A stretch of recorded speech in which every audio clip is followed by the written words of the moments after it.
on. I mean, we've already but no agenda tonight. But I know you guys wanted to talk about a few things, So who wants Well, to? I just want to mention what I just watched before, like just straight before this. Have you guys seen that video that Lionel put up? No, I saw it pop up, but it's give us the TLDR, bro. It's basically a background story for his life. Yeah. And he was beaten as a 6-year-old child by his dad, like swelling on the brain, and put him in hospital for a long time. Dad went to jail for it, but it set him up for a child that has to go through something like that, and obviously not great family support. He just went through high school, or primary school, high school, just absolutely horrific sort of background. He saw a child get murdered at 11 years old when he was 11, and just set off a sort of tangent of events where he had to choose between going to jail for attempted murder when he was, I must have been 15, 16 years old, or go to live with his dad, and didn't know what his dad had done over in Aussie, so he went over there, and his dad beat him up in the first week, really bad, put him in hospital, and then he started mixing in the wrong crews and ended up being an enforcer, collecting drug debts and stuff for doctors, and then one of the doctors asked him to go and kill someone for him, because she was going to go to the police with something that had happened. Anyway, he was pretty sus with that, as you can imagine. And so he went and talked to her, and it turned out that the doctor had actually raped this girl while she was under anesthetic. And he went back to the doctor, and extorted $5,000 a week out of him because it flipped on his head. And the doctor went to the police and said, this guy's extorting me for money, which he was. But for all the other activities and stuff, he was under investigation apparently already. The police threw him in jail for a year or so, and then came back to New Zealand. His wife got him on the straight and narrow, and I think he's got a waste company over here, had in the past, and a few other bits and pieces, obviously the chaos powerlifting and all that. Completely turned his life around, focused on his his family and his work, and now powerlifting. And just an amazing story. You wouldn't hear these stories. Wow, I just sort of a story, but I didn't realize them, Yeah, it's kind of the parallels between quite a lot of the, you've got the Dans and the Chris Kennedys and the kind of I had a fantastic upbringing. My family was great. I was very privileged, and I've got nothing really to say. So, I don't know about you guys. Yeah, great upbringing. No issues there. We've talked about this before. Like powerlifting kind of has got some real colourful characters in it, and I don't know if it's any parallels with like MMA. I know someone said to me the other day, a lot of the MMA fighters have got, I wouldn't say checkered histories, but they've got maybe abusive pasts. Or, they've had issues growing up, and they've got that anger in them that drives them and fuels them when they fight. I don't know if that's any parallels with powerlifting. What do you guys think? But that adversity that they've faced has made them angry and hateful, and the checkeredness has come from that, right? No one really starts off great family upbringing and then starts, stabbing people on the street, right? There's definitely something that's happened along the way to make them that, and channeling that into MMA or powerlifting or something like that ends up being really positive for the large part as well. So I guess there's something in that, helps to fuel you, when you're in the ring or you're on the platform. You can, dig deep. I guess that's why the programs, even though it is dangerous to do, the troubled youth, putting the fight programs and teaching them how to, harness that rage and anger that they've got into something good. Teaching them to be martial artists is maybe counterproductive at times, but powerlifting, you do a lot of lifting. All the guys that they take a liking to a big guy who can lift a lot of weight. I mean, for a lot of these people, like powerlifting or the martial arts, whatever, is the only stability they have in their whole lives. Like they go home, shit's just fucked. But every time they can go into the gym or wherever they train, like they can just shut off and just work hard and at least feel something good from that, from that day. Yeah, success. Yeah, which is every progress, which they're not getting elsewhere. So that's one of those things that they can like put effort into, and you get out what you put in, if you know what I mean. And it keeps you busy. So that's why it gets them out of a lot of shit. Like, if you know what I mean, like it keeps them, because otherwise they're just sitting at home doing fuck all. thinking about, oh, I need it. You know, they just get bored. Whereas if it takes up your mental capacity and gives you something, like you say, to strive towards, an outlet. Yeah, an outlet. Then you feel much better. You feel actually productive. So there's not a lot of luck involved in strength sports as well. You know, you can't fluke your way to the top. No. You have to put the effort in, and if you do put the effort in, it is going to pay off the majority of the time. Yeah. You know? Yeah, it's a funny one how I suppose these sorts of things, like we say, like MMA, powerlifting, bodybuilding, they probably attract those sorts of people because to those people that are strong or that are big or that can fight are, in theory, like a position of authority, if that makes sense, because like in their whole upbringing, authority's been shown to them as getting beaten up or the big dude, or you know what I mean? So they see that as, well, I want to be that guy, and then they actually figure out along the way, I'm not that bad of a person. This is kind of cool. I can do this in a good way rather than being a dickhead. Yeah. I guess that's, you know. No, it's fair, yeah. Yeah. Yep. I guess it's just that mindset of what, you know, they think that it's the alpha male or whatever, you know what I mean? That, like you say, like they find that big guy, and they're like, oh, I want to be friends with this guy because he's like the alpha male of the gym or whatever. But then it turns out that he's actually like one of us and he's actually all right and can hold a conversation, etc. Well, we do become quite gravitational to those kind of people as well, right? 100%. You know, you go out into town or something and suddenly some dude will come have a chat to you, and you find out he's just got out of jail or something. He's taken a liking to you, you know? Yeah, they come towards. Yeah. I mean, I found that as well because, like, I don't know my dad, and so I always had like father figures, and it turned out that a lot of them were from the gym, you know. So I definitely know that feeling. You have people who take you under your wing, and it's usually the biggest and the strongest guys are like actually the nicest as well. They're willing to help and shit. I assume it's the same in fighting gyms, you know. The old guy that's probably been doing jiu-jitsu or judo for 40 years is probably actually all right. Probably a wee bit crazy, just like powerlifting, but you know, he's actually all right. But have you done any fighting, Greg? You did a bit of judo or something at one stage, or was it your boys do? No, it wasn't me. No, yeah, my oldest son did taekwondo for a while. Actually, they both did taekwondo for a while. Didn't look like something you wanted to jump into. Oh, no. I mean, it looked appealing. It's kind of got this. It's similar in respect to powerlifting in the sense that you compete against yourself largely, but if you want to, that's the option to compete against others. Can you know, part of a team, but also an individual sport at the same time. Can you get your leg that high, Greg? Well, that's can you, Jackson? No, I 100% can't, but I'm not going to fucking try and do taekwondo. After a year or so of suppling up and losing 20 kilos, I'm sure it becomes a bit easier. I was just one of those things, though, like you think, you know, if I had more time, I'd probably do a little bit of that and a little bit of this.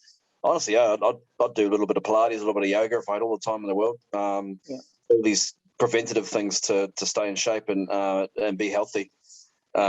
But when you've got limited time, you just sort of channel your energies into that's the stuff that goes to the wayside, and you'd rather just go do some heavy squats. Yeah, exactly. It's like the end of the workout where you're supposed to do your conditioning work and stuff like that, and you know, your GPP, and you just think, oh no, I'll do it next time.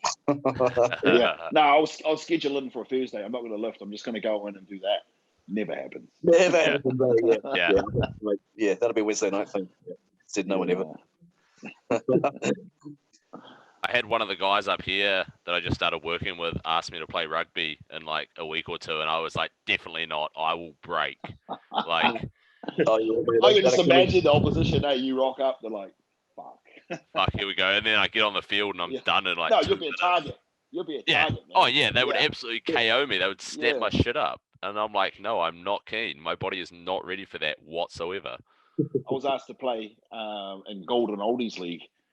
Sort of over 35s, and I was pretty sure that even though it's Golden Oldies, they weren't going to take it easy on me. So that was a hard pass. It's Golden Oldies over 35. That's terrible, eh?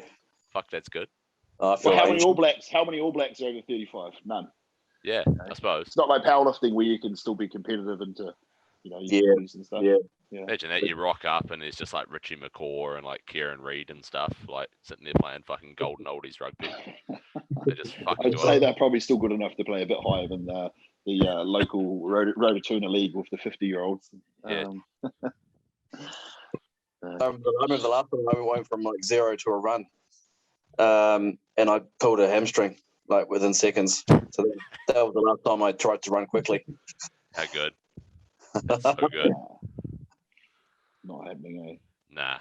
I feel like it's very specific what we do, and everyone's like, "Oh, you must be quite a bit fitter now, though, Jackson. Now you've sort of widened your horizons a little bit and oh yeah, lost 10, 15 kilos or whatever. Fuck 15, bro. Jesus Christ. I thought you were about 130 at your peak. Like 2 kilos. No, you're telling me you're 115. I am. No, I was like, I was messaging Kris today. I'm like 117 and like in a hoodie. So yeah, I'm probably 115 or so in the mornings. So I'm about 10 kilos down. I did get to that 132 at one stage, but that was like a couple of years ago now. But yeah, no, I feel pretty good, eh? Like fitness wise, I'm good. I definitely sleep better. So that's you know. But yeah, it's funny. They just, how most of the results come from that. They always say most of your health improvements come from the first like 10% of weight you lose. So, show me that sounds like a study you've cherry picked, Jackson. No, it is. Honestly, most people. I'd say I can tell you now, you would be healthier at 100. Oh yeah, 100%. I would be healthier than I am now, but most of the like blood pressure, cholesterol, etc., gets better like as soon as you lose 10% of your body weight. I've just put 10% on, and I'm telling you now, I've never been more unhealthy. Yeah, it probably goes the other way as well. Yeah, I'm on a CPAP machine. I can't fucking touch my toes. It's horrible. How heavy are you at the moment? 130. I've actually just lost a little bit. I got up to 140. Nice. Close, so I was super heavyweight. But legit. 139, but naked. Now I'm down to about 135, so I've lost about 4 or 5. Even that has made a huge difference. See, huge difference. Why not stay at 139? Because you're just under that weight class there. Because it was actually counterproductive. I couldn't even get into position. My deads are already shit, Greg. They were even worse. My bench was on fire, but there's more gains to be had in deadlifts than a good bench. Bench is, it's going to vary a little bit, but deadlifts could go way higher or lower. Good thinking there, right? Yeah. And about your total. He's still under the premise that he can make 125s. So. Oh, I can. I'm just going to follow your methodology. What's that? Dropped that 12 kilos in the last week. Yeah, fuck yeah. 4 days, bro. That's it. You're on. What a Can you send me that protocol? Honestly, I can show you how to do it if you want. Send it because you'd follow it. No, I'm gonna make 125s. I mean, I saw a thing. Someone was actually, speaking of weight cuts, this is a good discussion point actually that's just recently happened. I saw that I believe, I don't know if the NZPF just brought it in or if it's like I haven't researched it enough, or if it's like an overall IPF rule, but I think the NZPF have just brought it in that from next year, you can qualify in, say, the 93s, and then, but if you go to nationals, you can do the 82 and a halves, so you don't have to qualify in the class that you compete in. To then try and save some of their athletes doing weight cuts. I assume I assume the target market is. How prevalent is that? How prevalent is weight cuts in IPF? Very. Everyone does. Wouldn't be the 10% like we were speaking about. It would be max of 4 or 5%, wouldn't it? So, yeah, I think on a 2-hour weigh-in, the most that's recommended is like 4%. I fucking hate 24-hour weigh-in. We should get rid of it. I mean, yeah, it's dumb. It's the stupidest, it's the most harmful thing to the sport. Ridiculous. It is. It's like who can diet the most. It's not a bodybuilding competition because you're just going to put that weight back on. Yeah, I did. And that's actually really dangerous as well. Yeah. Yeah, and the trade-off between, if you get it wrong, the trade-off between that strength gain versus extra points is negligible. Dubious a bit. And you see rookie lifters, who have done a qualifier and then they go into nationals, And I'm not blaming the coaches or anything because these guys are adamant that's what the top guys are doing.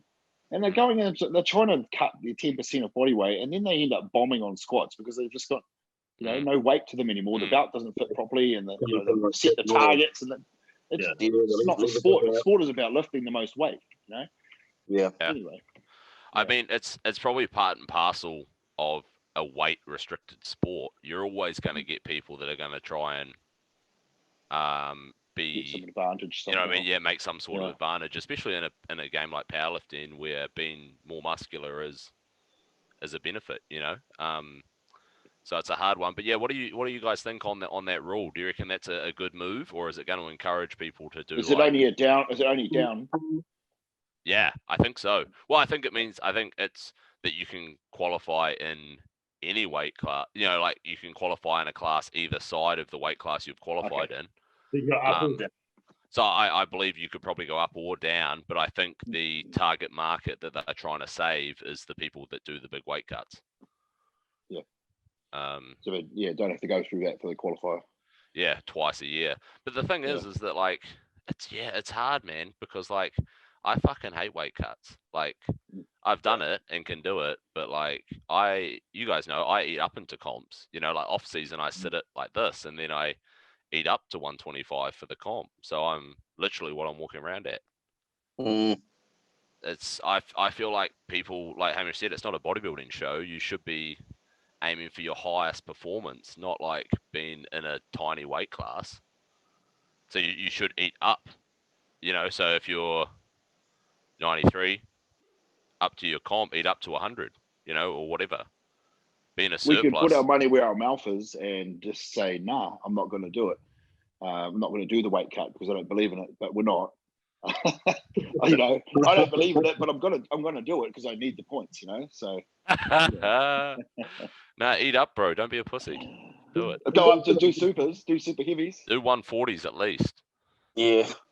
Must be some. I don't see a problem with it. I see a problem with going up. Like you qualify at 93, then you want to go and do the 105s or something, 110s or stuff. That's not good because you should qualify at the. There's a high qualifying total required, but I don't know if you qualify in the 93s and then you want to do the 82s. I don't see a major. I don't see. What if you hit the 105s qualifier? Yeah, I assume it's only if you hit the 105 qualifying total as well that you. Because you did a meet in January and nationals was 6 months later. It's very if you're fairly new to the sport maybe, or maybe you're just finding your feet with your eating, you could go up a class. That'd be quite normal. You don't want to restrict that. Yeah, but I think you should qualify as long as you meet that qualifying total required of that weight class. Yeah, you got to meet the total. Yeah, the qualifying. Yeah, all good. Yeah. But don't try and qualify in the 56s and then jump up to 125. I've been 56 since I was probably about 8 years old, 7 years old. Yeah, that's 1 foot off the scale, isn't it? Yeah. So that's an interesting one that's actually just come to light now because I think they going to implement that from next year. Is that a worldwide IPF thing or NZPF doing that? I'm not sure if it's been a worldwide IPF thing. I don't think it is. I think they're pretty stringent on like you have to decide what class you're going to go in and get nominated for.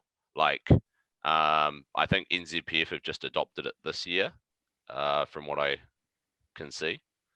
So that's this nationals, which is what, this weekend? Yeah, it's this week actually. It starts on Tuesday, right. I believe. They're doing it over the 5 days or so. Yeah, bro. Dude, they have 215 lifters.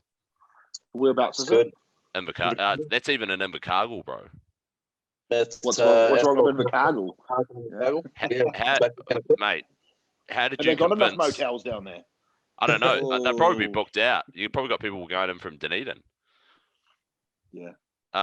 Yeah, 215 lifters I saw. So it starts. Just paying for people to go there, Tim Shepard, yeah, he's put it on the community trust. Trust him to be putting anything on right now. He's a bit fucking dottery, but anyway, not quite fit, mentally fit at the moment from all accounts. Yeah, it's Tuesday to Saturday. 215 lifters. That's a fucking. It's a, I know they had a bit of an issue with changing from Canterbury hosting it to Southland, and people were sort of like, oh, it's not going to be as big, there's not going to be as many people. But I think they might be like 5 lifters down on last year, which is fucking negligible. Why were people thinking it wasn't going to be as big? Well, because of the change. So it was only, Kris, correct me on this, maybe 3 or 4 months ago that they shifted it to Invercargill. Yeah, it wasn't even that long ago, eh? So like, that's plenty of time to get your shit together. I don't think when you released the venue, the GPC Nationals until about 2 months ago. Yeah. Yeah, but I think the thing was that they had confirmed that Canterbury was going to do it, and people would book flights and accommodation and stuff here. Not here anymore, but in Christchurch. 6 months out, you got plenty of time to shift your flight from Christchurch to Invercargill, though, right? Yeah, but people book those like ones that you can't get a refund on, and so they were pissed. Yeah, I can understand that. What do you guys think about actually? Because this topic came up the other day about the numbers of people that will go to a nationals. Should you cap or make the qualifying standard for nationals to the point where, I mean, who really wants to go and attend an event that's a week long? Do you think a national event, regardless of federation, should be a weekend event, 5-day event? What are your thoughts on that, mate? Capping Or do you split it, like? Because I know that the NZPF one is all age groups and open, etc., etc. Like, are they at the point where they should split it into an age group nationals? Because I know they really struggle, especially comps that are over a week. Like, really struggle to find helpers and stuff for during the week. And also you have the people that lift on the Tuesday. Well, they're not going to stick around and stay till prize giving on the Saturday and the banquet and stuff, so they all miss out, So it's a tough one. Those events, the prize giving's all in one go, or is it at the end of every day? Yeah. All on the Saturday night at the banquet. If you're lifting on the Tuesday, you go to all the events during the week, but no, it's a long time to be off work. Combination just stacks up. That too. Yeah. Doesn't stack up. Yeah. Imagine lifting on the and it's typically the masters. So imagine that are earlier in the week and the juniors. So imagine being like taking a week off work and having to pay X amount of accommodation and stuff just to, like, you lift on the Tuesday just to stay till Saturday. It's tough. Yeah. So I personally think that a national should be like 3 days max, Friday, Saturday, Sunday, and they should split it. That's why I think GPC Australia have got a good model in that they separate the open class with the age classes, and the longest they'll do on the open class is 3 days. So they'll cap it at 180 lifters. Yeah, and you literally get the best in Australia, best 180 lifters in Australia. Yeah, for that open event. Yeah, and then their age class is later in the year, and I think from memory it's a 2-day event. Yeah, and they cap it at 120. Yeah. 100%. I agree. People's attention span's only so long, and it's unless you're going to have prize given at the end of every day. The solution to that would be multiple platforms. I know it's a lot more to organise, but you're getting all the lifting done. I know we've talked about multiple platforms. Except don't do what they did at Serbia GPC Worlds, where they had the same stage had two multiple ones. And one guy was squatting, and another guy was benching, and then one guy was like starting. Shit show. Yeah. Press what? They didn't have 2 benches at the same time, because that press call would have been a bit contentious. But multiple platforms. I don't like it. No. Why not? Not a national level event. So you'd rather limit the amount of lifters to just certain open classes and run your teenage nationals and Kris, go ahead. Separate. Yeah, what was that, Kris? Yeah, just put the qualifying totals up so that it automatically culls some people. But you've got so many classes. What is there? 7 or 8 men's and women's classes, and you want to have competition, right? So it's going to be competitive between the 4 or 5 that qualify. So you reckon 4 or 5 is the depth? Well, because then you can put together weight classes. So you might have the 72. I think the way Australia do it is they stack the classes. So it's not a total you achieve. It's just the top. No, it's top 10 or whatever, isn't it? 10 in each class, something like that. Anyway. Mm. Yeah. Historically, which ones are the most competitive, or something like that? So that you could have, they only had 5 super spots, but they had like 15 of the 110s because there was like 15 guys within sort of 10% of each other. Yeah, 100%. That's the way to do it. It's a wee bit more admin for the organisers, but that's the way to do it. Oh, you'd figure out the algorithm and then just set it up, and as long as everyone's aware, there's no discussion. Yeah, you just keep track of the results through the year, and then you just keep updating each weight class with the top 15 people. Yeah, and everyone knows what they, what's happening. They don't know the total, but they know who they have to beat. Creates quite a bit of inter-community banter, and I like that idea. No, that's something that'd be cool. Never happened in NZPF, but it's something we could potentially do. What's the deal with NZPF? Is it just a qualifying total they need to achieve, isn't it? Yeah. Which is how GPC run it. I think, was it last year they put all the qualifying totals up? Yeah. So what is it? What we'll say like the 105s? What do you need? Oh, fuck knows, bro. You have to go have a look. It'll be like around 100 kilo total, something like that. Sorry, just dropped out. How much? 650, 700. It'll be around 600. They're not like stupid low. They're actually like somewhat decent totals that you have to hit. Yeah, like they're not silly total, and they also have they're ranked like 1, 2, 3, 4, 5 sort of thing. And so if you hit number 1, you can, or whatever it is, 5, 4, 3, 2, 1 or whatever. So say you hit the lowest qualifying total, you can then do like South Islands, and you hit the second lowest, you can do Nationals. You hit the third lowest, you can do Oceanias, and then if you get the class 1, you can go to World. Yeah. So it's it's like colors there, like silver total, gold. I don't know. Yeah. And I've just found it. There's a blue, a brown, a black, bronze, gold, silver. Which I'm looking at now too. What's the blue? So blue is just national champs for age groups. Yeah. And then so they split it by age group as well, depending on what the qualifying total is. So if you are, so what do you need? Like Master 1, 2, 3, 4. These are age classes. Yeah, absolutely. I thought that was a level of achievement. So I think open lifters need a black total for nationals. So 3 lift total for that's equipped. We want unequipped. Yeah, 3 lift totals for unequipped men. Black. So 105s, you need a 490 total in the 105s. To qualify for nationals? Yeah. Well, that's hardly making it exclusive. No, that's what I mean. That's why I think they should put the qualifying totals up. Because if you that's just gone up. Yeah. Okay. Yeah. I'm pretty sure our qualifying standard would be more than that, wouldn't it? Chris, for nationals? No, I think it's. I don't know if it is.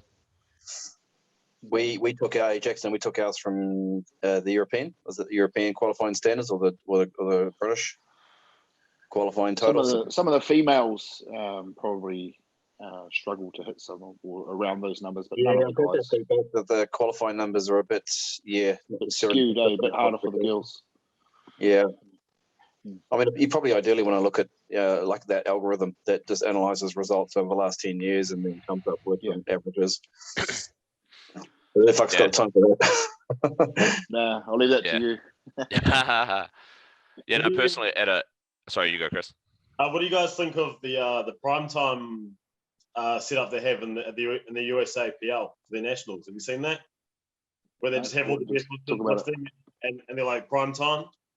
So they have USAPL, they have prime time. So basically they take all the lifters that are historically the best in on formula and have them lift all together in one flight. So you might have like, I know that in previous years they've had like Marissa Inda, who's like a 52, but is very competitive on points, lift in the same flight as like Julius. Julius, wrong fed, bro. But anyway, as like Jesus Oliveira's, who's a super. Because those guys aren't trying to win their weight class, right? They're trying to win an overall. Well, I think it's why you would want them competing against each other. Yeah, I think it's assumed that those are the people that are probably going to win their weight class, so they're going to be the most competitive for overall. But then that's assuming, then you end up with these people who might be like an up-and-comer or a dark horse. You're sort of leaving them out. So it's a hard one. Too bad. Nah. Yeah. If these guys have done their dues and they've, qualified at the top, level, then they should be afforded that slightly beneficial being the last flight or whatever. Yeah. Yeah. So there's an advantage to peaking earlier in the season, trying to do your best at your qualifier rather than just getting to the table. 100%. I think that prime time is very good for the spectators. It's good for powerlifting, because it gets more eyes on it. Yeah. Then when you're clicking on the stream on YouTube, whatever, you just click on. Obviously, you want to see the prime time one, so it's and then you get to see this all in one go. So it's pretty dope. Even at a local level, I feel bad when people like Pete Dolan, who are gunning for an overall title, they're in flight B, never get a chance to because of his weight, but he's lifting weights that are equivalent to the top guys, and on points he's right in it. Yeah. So there's merit to that for sure. I was saying, guys, that powerlifting needs to get more spectator friendly. Yeah. More competitive. If the competition is in the overalls.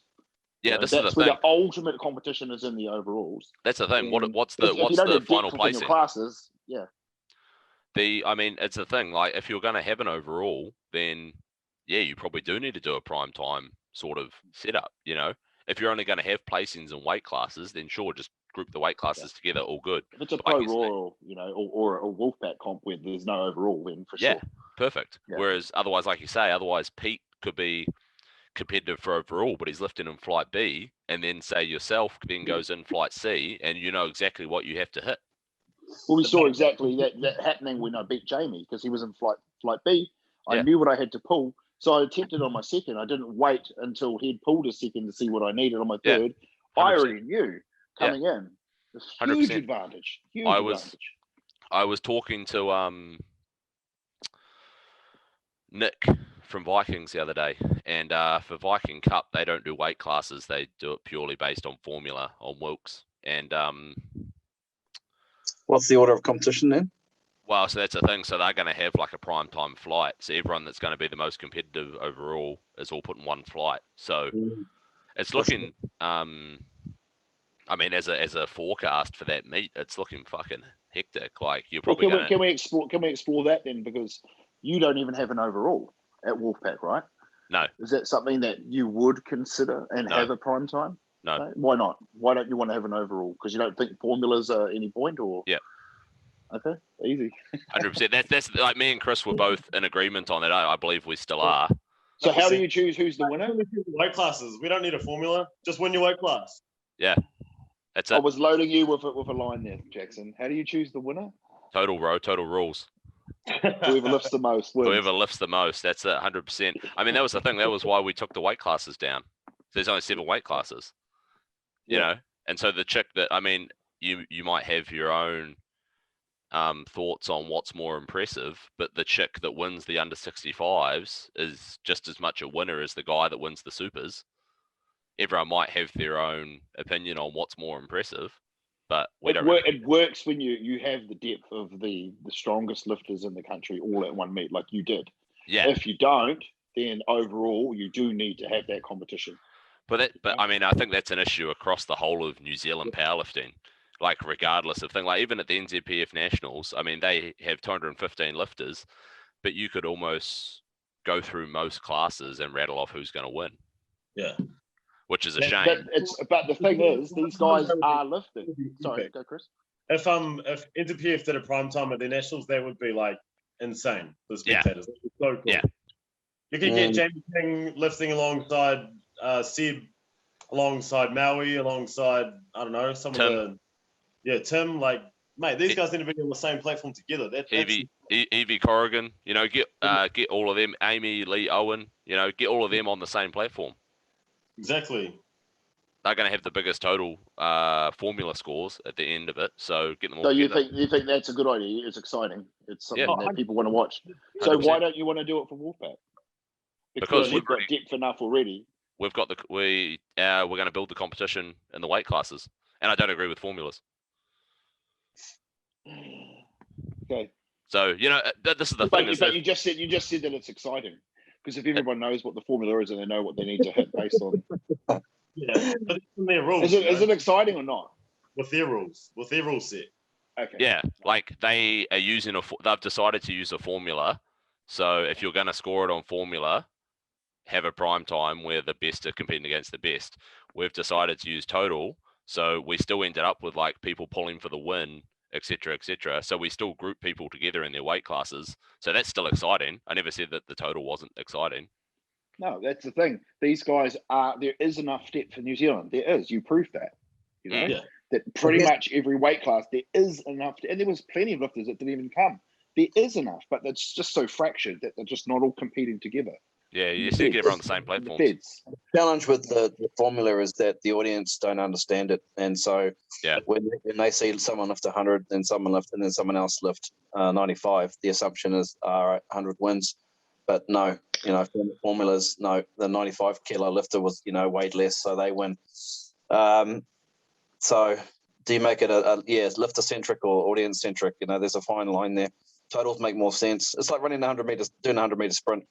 And then you get to the end of the race and you've got to work out who won the race based on how much they weigh, you know, their sex, age. It's difficult.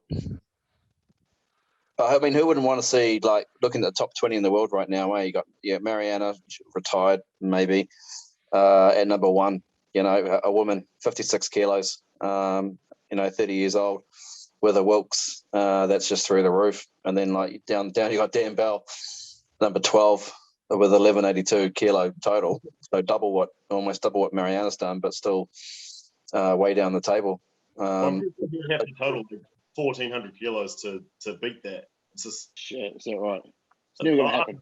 Pulling a number out of my ass, but it's something ridiculous anyway. Yeah, it's that's the thing with formulas. Like they're always weighted in some way. There's no perfect equation, you know. So it's always weighted one way or another. There's always a tip-off point. I think, like, say with Wilkes, there's a point where, like, if you're heavy enough and your total stays the same, but you keep getting heavier, your Wilkes actually goes up. Wasn't there a guy who was like 300 kilos or something that scored over 1,000 Wilkes? Something ludicrous, yeah. Like it was like nothing in the total. It was like a 450 or something. You know? Yeah, that could happen. Like there's a point where the formula intersects and your total can stay the same and your body weight keeps going up and your Wilkes goes up because the coefficient can't handle it. What do you think would be harder, like 1182.5 total or being 400 kilos? 1182.5. I don't see how you can make it to 400 kilos. It's just beyond me. I don't know how I can make it to an 1182.5 total. It's hypothetical here. I'm pretty sure that you've probably got the chance of being 400. No offense. That's what I mean. Like I don't know. It's a hard one, but like life would be shit. Imagine, like, how's life at 140? Must suck. I mean, it's like I'm still like, you know, a third the size of the guy who's 400 though. Yeah. I've spoken about this before. I just can't imagine, like, you know, guys like Dan Holiday, same height as me basically, and he had another 50 odd kilos on me. My biggest, I just can't imagine it. I think he was 170. Didn't he get to 170? No, he was 180. He was 187 or something. He dropped some weight for it. He was. I remember him sitting still, and he'd be sweating. He's a real success story. I'm real proud of Dan. You know, what's he weighing at now? 115, 120. Nice. Yeah. He dropped to 110, and he still had a bench. He was still benching to 230ish, I think. So yeah. He'll come back and blow everyone away one day. I'm sure of it. Yeah, 100%. Still young enough. Yeah, 100%. He's dude. He's a 900 waiting to happen. Yeah. Did he ever go 900? No. Nah, he kept bombing. Yeah. It was his squat or his, you know, bench he'd miss. I think he only managed like maybe even one total in GPC in the whole time. I think. Oh yeah. Something like 850 maybe, something like that. Yeah. But again, his points, you know, at 187 kilos. Yeah. He was getting beaten by guys like Tom Lee who were going, you know, late 600s. Yeah. At 85 kilos. You know, and the crowd's going, but he just squatted 400 kilos or whatever. You know, it's like, that's the thing. That's what's cooked about your point, right? Yeah. The crowd doesn't understand it. The crowd just wants to see some heavy shit. But how much is it for the spectators and or casuals versus people who understand the sport and the formula versus just for the competitors? What are we doing this for? Who are we doing this for, right? Well, I mean, like you say, like what's that, Kris? Sorry. Is it a sport for entertainment or for like, or is it for just the lifter? I'd say it's the eternal question. Sorry. I think for the competitors, they're not doing it for entertainment. But the promoters, what's their motive? Trying to entertain people. They like what they get from it. If the competitors want to get paid, and go professional, then it needs to become entertaining. Yeah. And so it's the promoters or the meet director's responsibility to make it entertaining and figure out what is the crowd actually going to, who we've got to pull punters from watching soccer or weightlifting. I don't know how many people watch weightlifting. Do you know? Is it quite a popular sport? I assume so. It's at the Olympics. Maybe for about 2 weeks of the year in the Olympics. Yeah, at the Olympics. 4 years. That was epic. Probably powerlifting. Nobody's going to watch 6 hours of powerlifting. Yeah.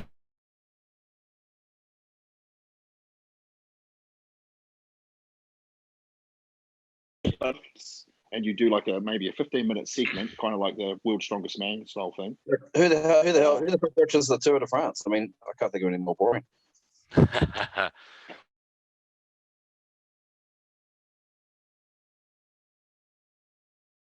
Entertainment and money for the players. Wow, the money for the players when 2020 came guys out. That were making $100,000 a year at the top of the runs to what is the top guys making is $5-6 million a year now. Millions. Yeah. Mm-hmm. So that short form format, that's exciting to watch. Yeah, that's what people's attention spans are fucking next to nothing. So what are we saying? Are we doing one lift? One lift, and you've only got one squat, one bench, one dead. Just get in there, do your best you can, and you've got 10 minutes between each lift. I vote just deadlift only. Deadlift only. Deadlift off. Probably squats and bench are pretty boring to watch. Let's be honest. Yeah. Everyone loves the deadlift. Yeah. Except some of us can't do the deadlift. Everyone gets it. You just got to lift it off the ground. It's not that hard in terms of rules. The speaking of the weightlifting, did you guys watch any of it? Yeah, too bad. Sorry, I forget our lifter, the 105 plus. Abit Leety. Yeah, didn't he do well? Yeah, big six was it? 6 overall. Yeah, in his class and the supers. Yeah, unreal. Against fucking last year, there's a place in just gone by itself. So you know what I mean? It's not really fair. Yeah. How ridiculous? How ridiculous is that guy though? Oh, he's insane, eh? I think we were talking about it the other day, Jackson. You were saying that he gets paid by the record. That was not maximal. No, he gets paid by the government for every world record he breaks. How much would it be? Something like $150,000 or something. So they, it happens. It seems to happen a lot. The governments that, and especially in countries where the sports are IOC recognized and stuff, obviously weightlifting. The government's all right, well, yeah, if you do the country well in that, we'll pay you. And so every time he wins a medal, he gets paid. Every time he breaks a record, he gets paid. So there's videos of him snatching 230 and clean and jerking 270 in training. So it's 500. You know what I mean? He may as well just chip his records. Otherwise, he's making it too hard for himself. He's not going to get it. Well, people said the same thing of Usain Bolt, right? When he ran that, was it the 963? Yeah. He was just coasting at the line there because he was going to get paid for the record or the win. Yeah. And then he went and did the 957 full pace. 100%. What? I mean, why would you not? If you know that you're going to win. Because you never know if you're going to get run over by the cameraman on his Segway. And, like he did. Yeah. After that, it never ran again. True. It's one of those things, I guess. It's you risk it for the biscuit, really, isn't it? I mean, if the reward's great enough for breaking the record, Lash is an absolute fucking icon. He's insane. He's that far ahead the rest of the competitors. It's unreal. He's like a god back home, and I think he's from Georgia, isn't he? Yeah, Georgie, that's right. Like they praise him like a celebrity. Like he's an absolute celebrity. They chant in the streets when he gets off the plane.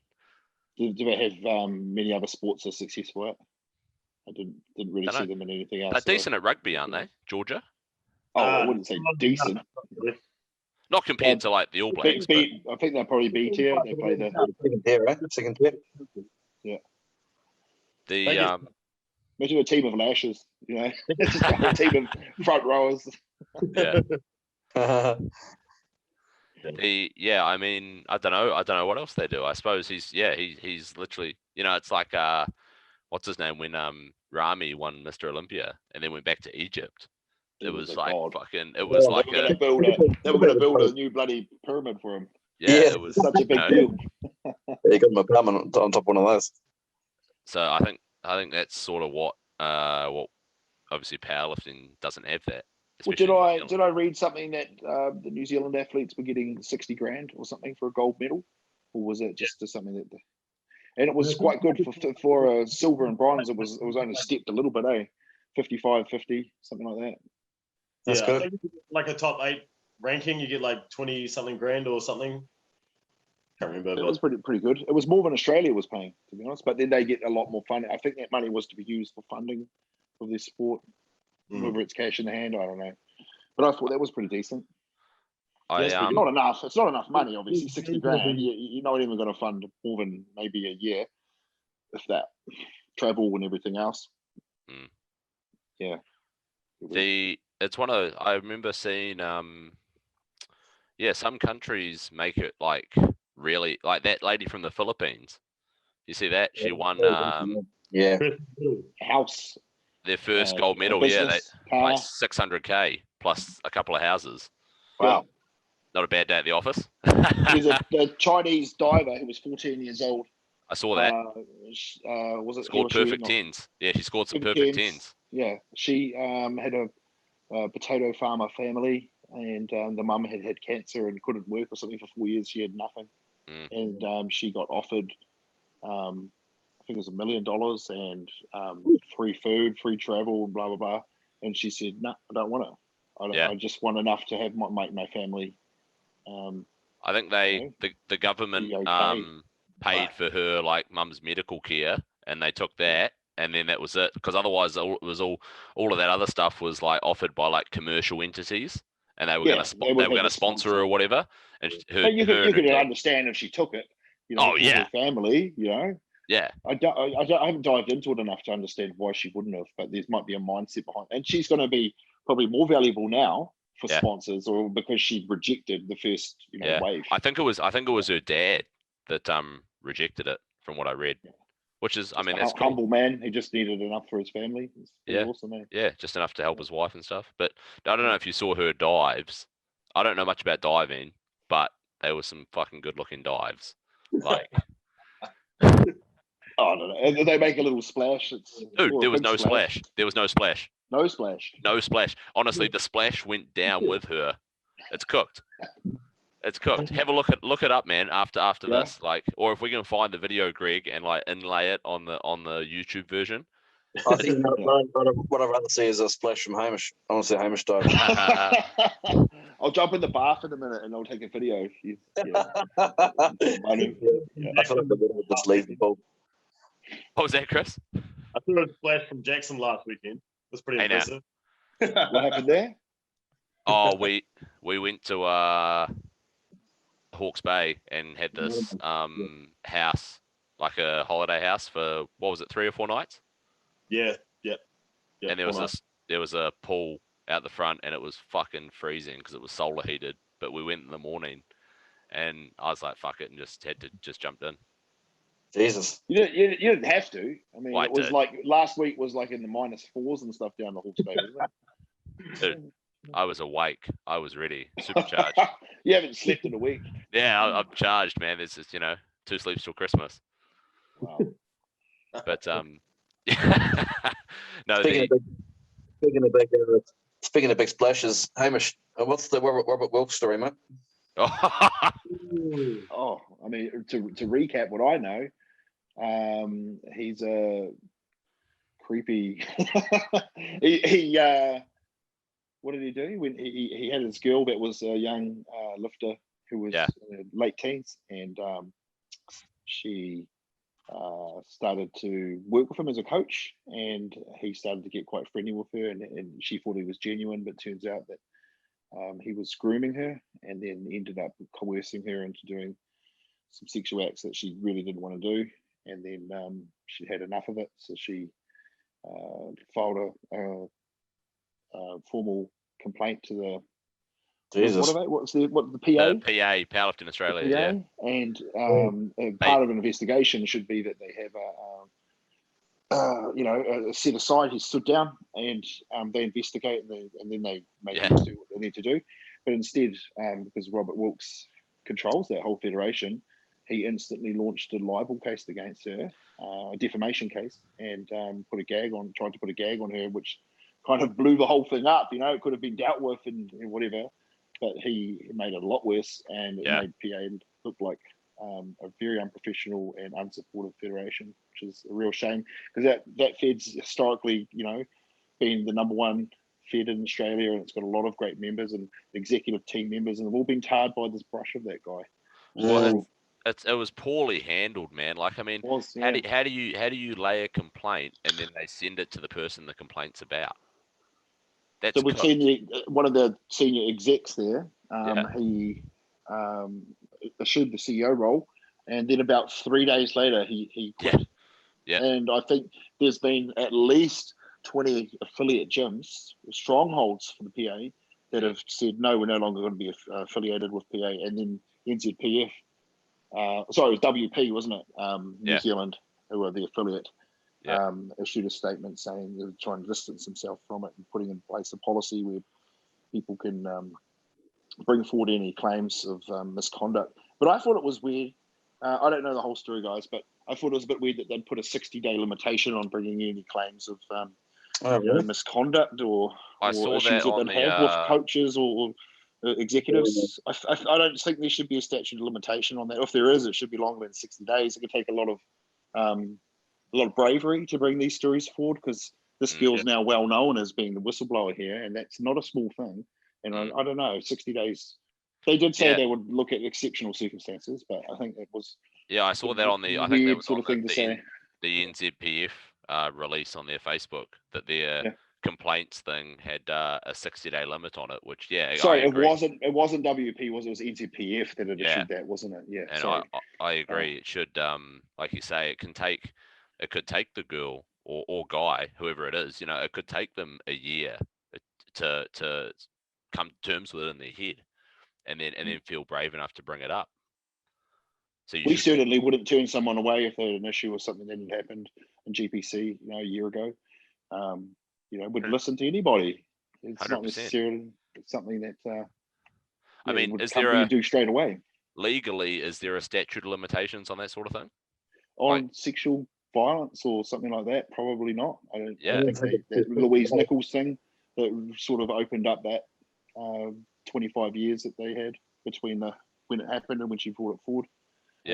So that's I don't understand why an organization and then do you bypass the Fed and just go straight to the police? Because wouldn't you rather have the opportunity to deal with it in house and like get your ducks in a row? Yeah, surely.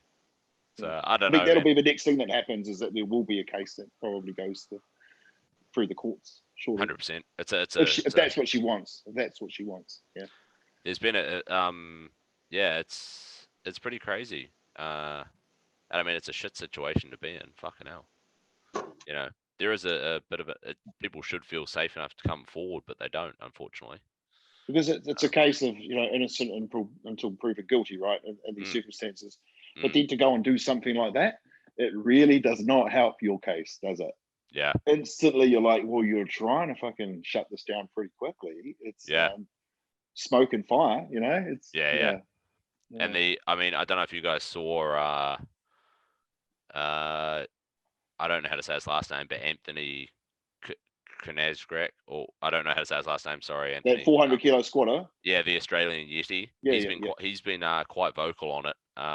Real nice guy. I completely agree with his perspective, and he sent a message to powerlifting motivation and said, hey, this has happened, like, what could you, and they basically messaged him back and said, oh, girls can get away with anything, and sort of like victim blamed. And he put it out, and then they claimed that he photoshopped the messages and et cetera, and went back and deleted the messages.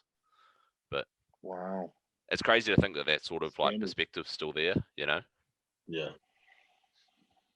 Mm. I mean, it's look at how it is in gymnastics, like far out. Like they need to let these people speak up. Just listen to them, far out. Yeah. It's insane. Yeah. It's not being woke. This shit happens, man. Yeah. Abuse of power. Yeah. Yeah. Fortunately, we've got two precedents right here of a it's that I would say we wouldn't have a concern with, but because there's been stories for a while, right? It's in terms of Wilkes. Yeah. Yeah. There's been a bit of a feel there, right? A bit of a vibe. I think so. Yeah, it's just so now more people might come forward, I guess. I think maybe you might hear a little bit more. So we'll see what happens. 100%. It's not good for the sport, though. No, we need to root this out, and because I saw it in a lot of actual, not just on Instagram and stuff, like in media outlets and stuff, caught wind of it and put articles and stuff, which fine, they 100% can, but it does tar the sport with no, they kept calling it weightlifting. So sorry to the weightlifting community. Yeah. We dodged one on that one. Yeah. That's the thing, though. The general public doesn't actually know the difference between weightlifting and powerlifting. So. Yeah, but I mean, in this case, it's prevalent across all sports, so not just our sport. So. Yeah.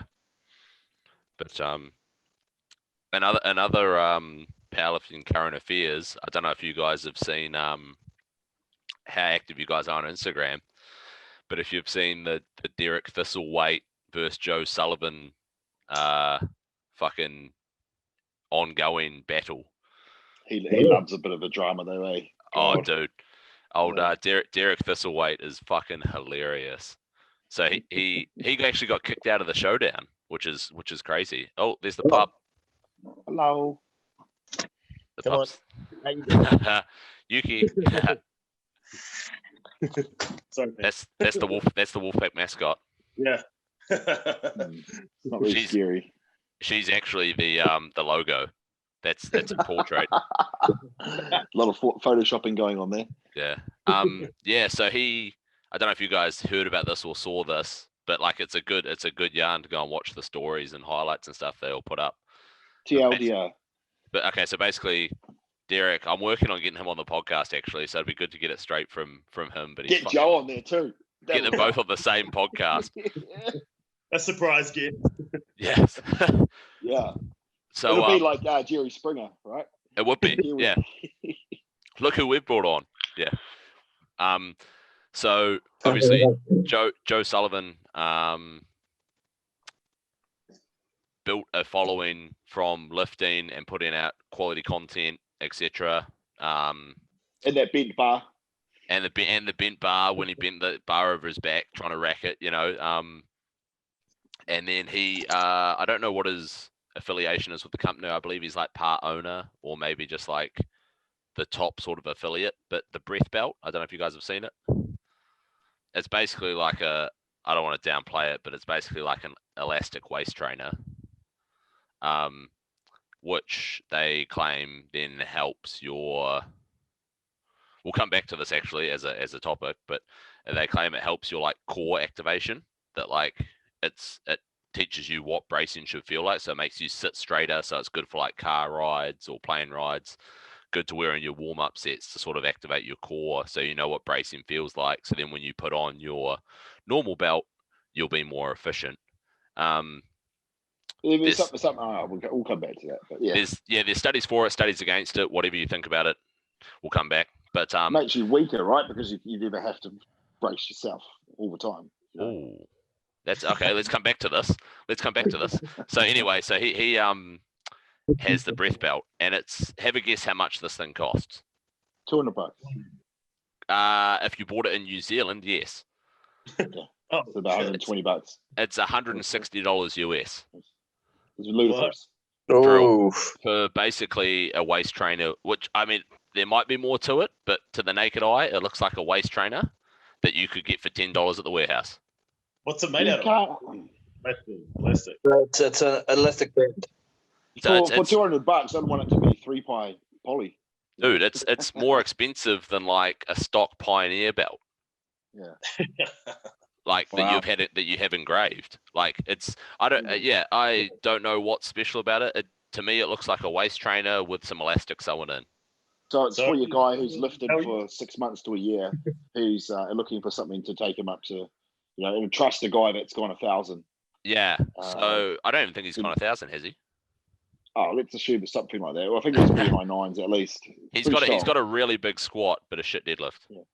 Yeah. Who? And and a kind of average bench because he's got like nerve damage. But anyway, so this belt's $160.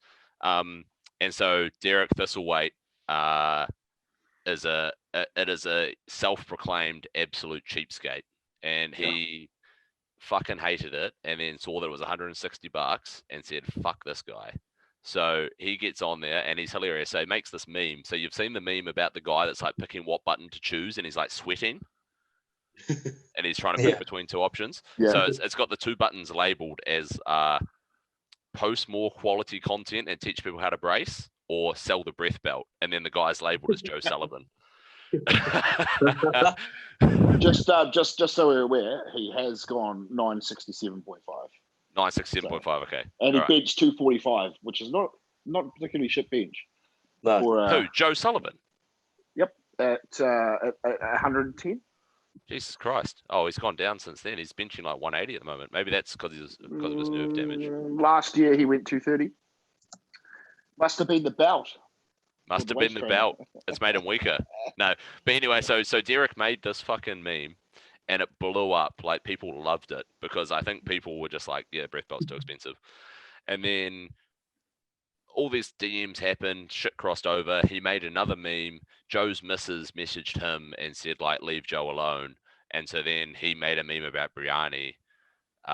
You know that one with the lady screaming and the cat sitting there like looking really angry? Yeah. So it's the lady screaming. It's like, leave Joe alone. And he's labeled as Brianni, and then he's labeled himself as the cat and said, fuck breath belt. And and then he's gone and made screen printed T-shirts that say fuck breath belt, and he's selling them for like $20. So people so he's just taken it to the next level. And The next level. so then so he gets this message from the Showdown meat promoter, and the guy basically says, like, well, you need to chill out, otherwise and stop posting this shit, otherwise you're uninvited from the meet. Is Joe a sponsor or just a friend? Joe is a sponsor of the meet. This is the other thing. Joe is the sponsor of the meet. Okay. And Derek obviously didn't take kindly to that. He's just like, he's very like, he's from Texas. He's very American.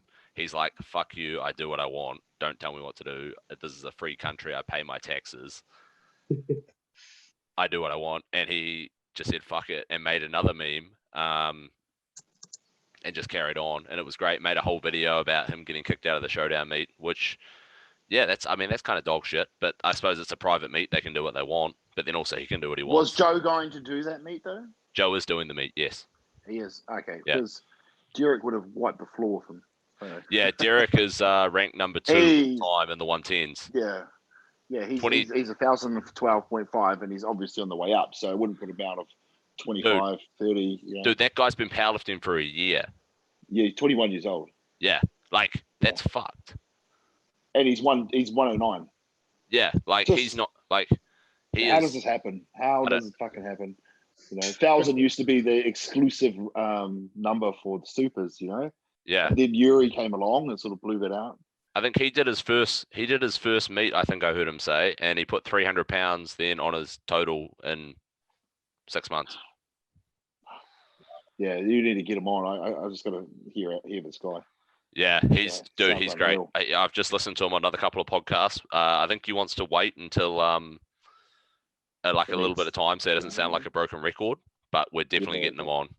I'm in his DMs. I've slid in, so we're getting him on. Yeah. But yeah, how good. So anyway, back to that blows our banter away, bro. Yeah, honestly, dude, I needed like fuck Jackson's knees t-shirts. Yeah, get some t-shirts. Have you ever fucking squatted to depth, Hamish? You know? Yeah, like that's next level when you're getting t-shirts. Yeah, that's hard, and people are buying it too. Bro, people are buying it like for $20 because he's just not making any money on them, and he just sells them. He should have put them at $160. You know, like the sweating meme guy is like have to choose between that and that. You know. Yeah, but probably sell some. Yeah, I mean, so yeah, what's your guys' thoughts? I don't know if you guys have seen the breath belt, or what's your thoughts? Probably need to get some more background on it. Have you actually seen the belt? What is it? So it's like an elastic thing that's tied around your midsection, and you breathe into it. Like it's like a waist trainer. You've seen waist trainers, the bodybuilders and stuff wear, eh? Yeah. It's like that. Huh. It's like the guy who's doing bicep curls, and he's wearing his belt super tight. You know, and you're like, that's not going to help you to like strengthen your core because you're reliant on something to brace you all the time. You know, when you need it, of course, deadlifts and squats and bench and whatever, sure. But all day, is it an all day thing? You're supposed to wear it around all the time. I think their recommendation is like wear it for warm-ups, etc., and also wear it if you're like traveling long distance or sitting at work or whatever, because it keeps your posture nicer, you know. So after my hernia surgery, I had to wear one of those, and I have to agree, it took a lot of that pressure away, which was useful when I was driving long distance. So I can see that.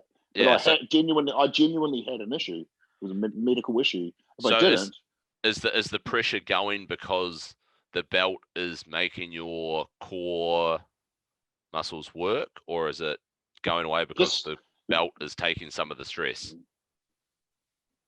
I guess that's the question. I have no idea. We need the science. Yeah. Yeah. I mean, personally, like, I guess it comes back to what's your thoughts on like, yeah, I mean, I think if you're going to buy a waist trainer, just buy a fucking $10 one. But hey, you know, like, $160 for like a waist, and I've sold fucking heaps of them. Heaps, dude, like crazy. And so nobody's done a breakdown review. Bought one. Everyone loves it. Yes, yeah. I'm just looking at some of them now. Everyone loves it. It's statements like the best fitness product on the market today. The ultimate, even better than a barbell. Okay. It sounds like something you would watch on TV at like 10 in the morning, like on the information. Yeah. Like those wobble boards. Yeah, wobble boards. Hey, those things work, man. Fuck off. We came back from the UK and walking up and at my granddad's place, and there's a fucking wobble board plugged in, and I was like, what the fuck is this? I go for like 3 years and this is what we're fucking left with. And he bought it because mum had bought one. Mum had seen it on the infomercials and bought one. And I was like, Mum, come on, like it might feel cool, but it does fuck all. Fuck. And so they both bought one, and it's still there. They both still have one. They don't use them, but they were like $200. And I'm like, fuck, I could stand there and shake you for free. You remember those old school belts? Like you hop on that platform thing, and then there's this belt that goes around like your stomach or something, and then it just goes like that. it shakes the fat off. It like vibrates the fat, which is hilarious. Yeah, you just got to do 20 minutes a day, but there's no way you're doing 20 minutes. It'd just be horrible to stand on. It probably does work if you did it, but no one will. I think the results come from the fact that they're standing, not sitting for 20 minutes. For that one. But if you read the disclaimer in the videos, it says results claimed only if you follow our dietary plan that we provide you as well. It's actually what it says. Yeah, 100%. Yeah, results were achieved with a calorie deficit diet. Yeah. So they'll be able to sell that way. I mean, I work in the industry and I sell millions of. I shouldn't say too much, but there's I'm a lot more legitimate. I would never make claims first, folks. Like they shout out to Muscle Fuel, one of our sponsors.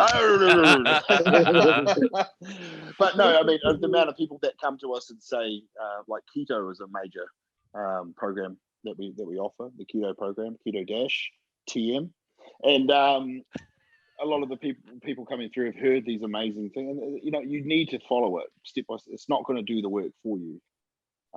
These crazy hoverboards, and there's so many of them out there now. They just don't do the trick. Have you been to the warehouse lately? They've got a section down by the toys that has got as seen on TV. So all of that stuff Nice. you can get. Yeah, I've seen I that. always walk past to have a bit of a look. I picked one up today. I picked up a little.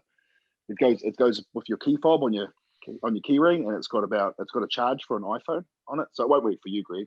But Or us. yeah, anyone else, Any if of you're us, out and bro, it's about, you only run you. out of. Oh, You're really? literally the only one who has the freaking Apple. Yeah. I was wondering why my screen looks so clear. But yeah, it's just useful to have, and they have all that kind of shit there, and it's just amazing. Going like some of it's really useful, but most of it's just like wobble boards and shit. You're just like, who the fuck buys this? I think the only thing that I own that says as seen on TV is my George Foreman grill, which is legit. Yeah, I've still got my George Foreman from 2006. Yeah. And I used it today. I use it more as a sandwich grill, to be honest. Cheese sandwiches. Yeah. Yeah. Nice. Yeah, we've still got out too. I can't find a bad review on this breathing belt thing now. Breathing belt. Oh, are you looking on Google reviews? Because you can't falsify a Google review. Breath belt, yeah. Breathing Yeah. belt. That could be a bad thing, eh? Maybe we'll have to run a competition to the viewers. Yeah. You can Who have a has- breathing belt, Even Who like has bought a breath belt? or a fuck the breathing belt T-shirt. Fuck the breathing belt. That's It's so good. going to be we'll see what happens. But I don't know. Actually, that leads on to another question. Here we go. Education time. What is your opinions on beltless versus belted training?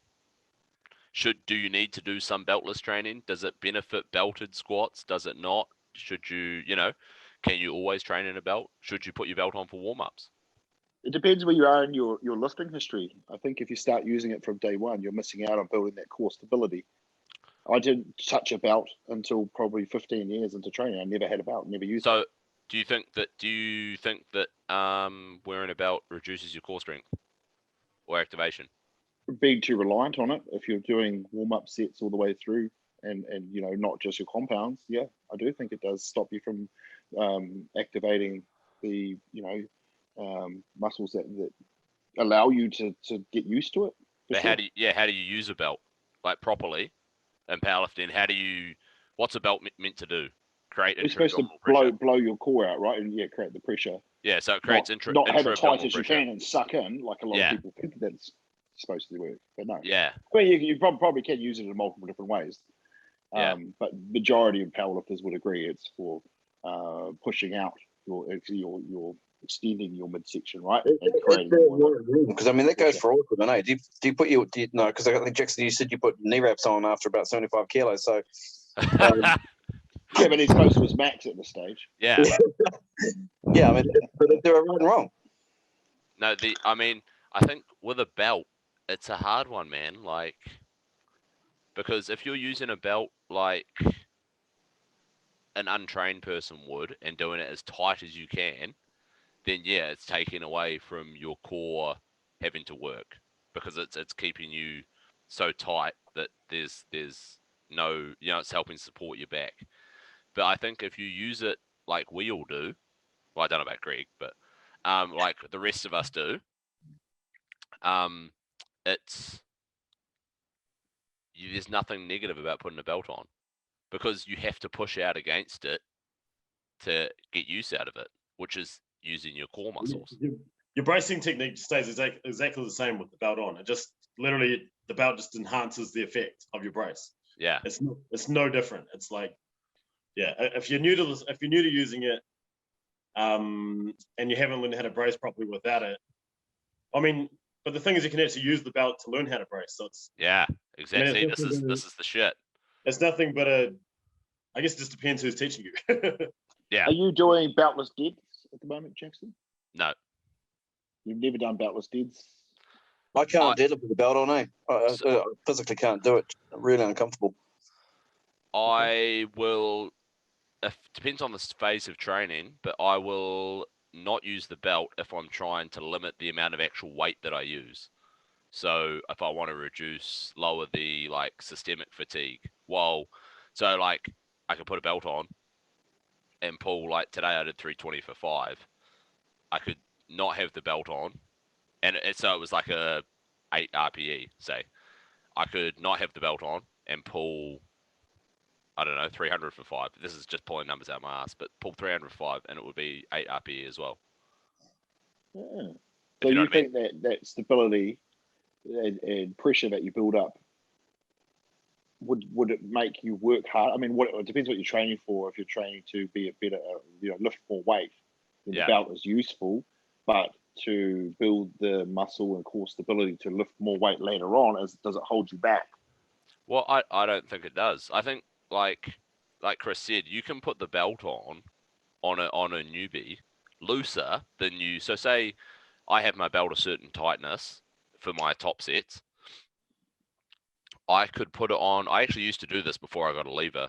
I would put when I had a prong belt, so it was easier to change, but I would put my belt on early and have it looser, because then it gave me the feedback to say, yep, you're bracing properly, or no, you're not.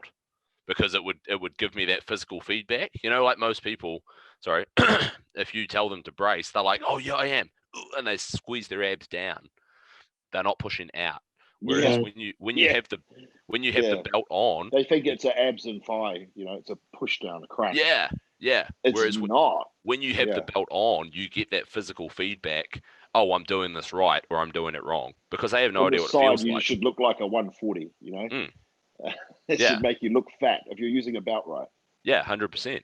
So like, I think for newer lifters, people are like, oh, when should I put a belt on? I'm like, literally whenever. Yeah. As long as you're using it properly, it's not going to fucking diminish. And I don't think that beltless training specifically carries over to belted training either. No, it doesn't. Because different skill. Because it does. It just feels a little bit different with the belt on, in terms of when you're in that position, like in that deeper, high tension position, like at the bottom of a deadlift or bottom of a squat. So I find that if you go beltless too long, it just feels foreign once you got the belt on, and then you have to relearn the belt again. Yeah. So what about guys who wear the belt just underneath their pecs, like your Craig Topham's locally, or like Aussie Strongest Man strength coach? Sorry. Yeah. How are they blowing their diaphragm up top? What's that about? I personally, I wear my belt different spots for squats and deadlifts and bench. Yes. Yeah. I wear my squat lower than my bench. Yeah. So my bench is right up underneath there. Yeah. So it just, you wear it where you feel like you get the most support. So like for me, my classic weak point is actually my mid back. So I wear my belt around my mid back when I deadlift. Whereas you could wear one around your upper back for your squats. Yeah, that'd be great, wouldn't it? Fucking wear a bow tie, one of those just underneath there or something. Just like yeah. But you know what I mean. So I think that it's individual sense in that way. You should wear it wherever you feel you get the most support, wherever you need the most support. Where's your weak link? Yeah, I constantly wear mine regardless over the 6-inch stitching. 100%. I got my hernia the surgery last year because I'm worried that that's going to blow again. 100%, because that's probably your weakest spot. Weak point. Yeah, it is. Yeah. They cut it to the muscle, Hamish, didn't they, to take care of that, didn't they? Yeah, they cut it right open. Yeah, down to the stomach lining, so they could stitch that up. Yeah, so I mean, and I was complaining about it, and apparently that's what happens to all women when they get pregnant. And my wife was like, hernia. I'm like, you're not out there squatting 300 plus, mate. No sympathy, eh? None. How does it feel now? How does your hernia? Yeah. It was actually feeling a bit uncomfortable earlier in this prep, but it's not been too bad lately. Just getting used to that pressure. It's the same thing, like getting used to that stability without using the belt for everything. I try not to use the belt for everything, so I can, because otherwise it just masks your natural, senses in your body. And I don't know what's going on. I want to know what's going on, and feel nothing heavy, obviously, but in my warm-up sets, I definitely try to keep it off. Yeah. So speaking of, what are you prepping for? You're the only one of us that's fucking prepping and competing still. Well, I had anticipated competing again in the bench only at GPC Nationals. And then I one of my mates actually, I think it might have been you, Jackson, said that powerlifting's the free lift. And I was sort of had the pressure on me to do the free lift. And I thought, well, I haven't deadlifted in 2 or 3 sessions since I retired 5 years ago. So that's got to be shit. But, squats usually come back pretty quick. So, yeah, just going to do that free lift. And, just see what happens. Could go good, could go shit. Don't know. I'm just going to make sure I don't bomb. So low openers and just make sure that I'm hitting depth. And I'm really in there to get the bench, because one advantage of doing the 140s is the world record for GPC Submaster 140, obscure class, sure, is only 230 for a world record, or it's in the 125s, it's 238. Nice. It's Nathan Davidson in the 125s. Yeah, he's got it. Yeah. Yeah. I think, but I could, without being too wanky, I think I could probably do either. I could probably go over 238 anyway if I really focused on that, didn't worry about the squat as much. Yeah. But we're there to, entertain, and everyone wants a good squat, get it in there. So just see what happens. Yeah. Cool. When's that? 2 weeks? August 28. Yeah, a couple of weeks. Yep. Yeah, 2 weeks away. Yeah. So not far. We've got the initial entry list. Greg sent to me earlier in the week. I think we've got about 30, 33. Is that right, Greg? Across hovering around 40 odd for open only. Yeah. Because we've obviously split again. We won't do a split again. But I mean, it'll be a day event. So 40 odd lifters. So nice. It's open age class only, isn't it? Yeah. Everyone's open. Yeah. Yeah, everyone's open. So there's no age classes. So there are some masters doing it, but they're all going to be lumped in. They're going to be lumped in the open. Yeah. Got early 20s and someone late 40s. So all across the board. So nice. Pretty even split female male, which is good. Cool. 50-50. We'll have at least a full female flight, which is cool. Cool. Yeah. Spill into that middle flight and Hamish going what's that? Hamish going to take the number 1 spot, eh? Well, the bet's on now. Yeah. What's the TAB paying? 20 to 1. Well, I mean, I don't want to be arrogant or sound like we spoke about this earlier, Jackson, but there has been a bit of a lack of that elite level sort of totals entering this year, which was a bit discouraging to enter the comp. Everyone wants to have that competition in the meet, and there's been various reasons and things that we'll need to talk about, Greg, and try and bring together, because it's not like they're not competing. They turn up to Wolfpack. They were there, what did you say? It was something like 900 totals? 5 or 6, yeah. 6? 5 or 6? Yeah, 6. I don't think we'll see a 900 at GPC Nats, and so that's quite telling. Interesting, because Australia's got the same thing going on as well. Like, you don't get the top tier initially doing the national events. They're doing the pro raws, and then the best at doing the big dogs. And the GPC events become the feeders for that middle ground. And right now I don't really see a massive problem with that. It does take away a little bit of the legitimacy. I mean, I'm not saying I'm going to win, but if I do win and then I win by 100 kilos or something, it's kind of, but I wouldn't have won my class at Wolfpack. Well, that it is what it is, and you only play the hand that you're dealt, right? But yeah, it's just a reassessment of what it means, I guess. Yeah. It's the rise of unaffiliated fed meets, which is normal, versus fed meets, or is there such a thing? Is it a versus, or is it an and? It's definitely an and. Yeah, because the people that you're not going to get these guys come out of nowhere. They're going to come from feeding through, whether it's 5 years of coming through the fed and then into invitationals, or maybe they've done one fed comp, unless they're an Instagram superstar. You're not going to say no to a Sam McCormack, even though he hasn't lifted it in a comp meet for 5 years. If he wants to do your bench comp, he's doing it, right? But I tried. Most of the guys are probably doing some fed meets before they get there. So, yeah. So maybe that's where the fed lives now. I definitely think it's an and. the reasons people do fed meets versus invitationals is different. Yeah. And, you know, for the most part. It's the competition. Yeah. And it feeds into itself. Yeah, 100%. It becomes its own worst enemy if you're allowed to. Yeah, it snowballs. So and you're not getting you're getting invitational meets overseas that are offering spots to lifters who are doing invitationals here. So if GPC's main draw card it was, or even NZPF or WP, you can go overseas and compete under our banner.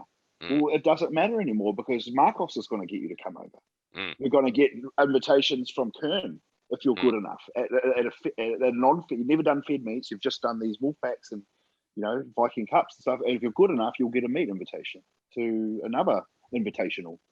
So it's just it's worldwide. It's not just happening here. Yeah. Does the IPF have the model right then? Because they're making exclusivity. The world event is the elite event, and they've done a very good job at. Wow. I think they've done a good job at keeping it quite attractive. Chris just had a good point. They do actually have their invitational now, the Sheffield. They just didn't get to run it because of COVID. Yeah. Yeah, that's what I mean. They've got you would have had to have come through the ranks, right? You would have had to have done some fed meets and 100%. Their qualifying was being an IPF world champ or at least a top 3 finisher. And then basically it was a prime time. It was based on formula, so it was effectively the prime time of IPF Worlds. I think it's not really what we're saying though. That's not apples and oranges because you're plucking lifters from every fed because they're good enough, right? Yeah. Was IPF that meet in particular is only pulling from their own fed, and it'll be IPF complete compliant the whole way through. You've got the numbers though. They've got the numbers. Yeah. But the thing is that it's SBD running the meet. It's not the IPF running that meet. It's SBD running the meet. It's just that they only care about IPF lifters. You know what I mean? Like they want to see the IPF lifters. They don't want to see the untested lifters. Well, they're the guys that they sponsor. Exactly. And the guys that the people who are going to buy their knee sleeves follow. Exactly. And the air of elitism and all that shit. I'm assuming the Sheffield is sanctioned, eh? Obviously is sanctioned. Have to be, surely, for them to even do it. Yeah. But not world. They can't do world records, can they? It's just it's purely it's a professional event, isn't it? Yeah. Yep. Exhibition. Yeah. Although I think they did have extra prize money for world records being broken, so maybe they got the okay. They were going to have world level judges there. What's the latest on USAPL and IPF? I haven't seen anything for a while. Still haven't kissed and made up. The US team nominations have closed for IPF Worlds. US have entered a team, but it's still very up in the air whether they'll go or not. Is that right? Yeah. Yeah, I mean, from our episode last week with Six Pack and stuff, so it's still going through the courts. I mean, they've fined the USAPL €10,000, plus ordered all their, if the